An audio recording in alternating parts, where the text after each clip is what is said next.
Would you be surprised to learn that even though women lead more than a third of businesses in Australia, female-led companies receive a fraction of all venture capital raised in this country? If you think that's an incredible inequity, as my team and I do, we invite you to take a look at the work we've been doing at X-Hemp. We are the only entirely female-operated hemp fibre processing factory in the world, and we've been on an incredible journey leading up to this final raise in our seed capital round. The idea for this business was planted in 2019, when I started working in the hemp industry full-time.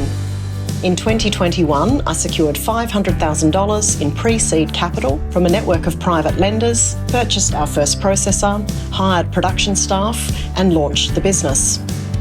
In 2023, we raised $1.5 million in our first Birchal round, welcoming over 900 new shareholders and being joined by a second company director.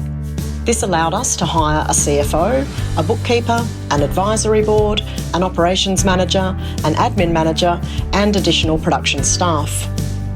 We then moved to our new expanded factory site, and over the past year, we have supplied material to what will be the largest commercial use of hempcrete in the country and have been featured on Grand Designs Australia. Interest in both carbon negative building and X-Hemp is surging, and we are so excited to close out our seed capital round with this final crowdsource funding campaign. We're welcoming shareholders for as little as $300, and you can visit the Birchal website to learn more. Join us in making a difference.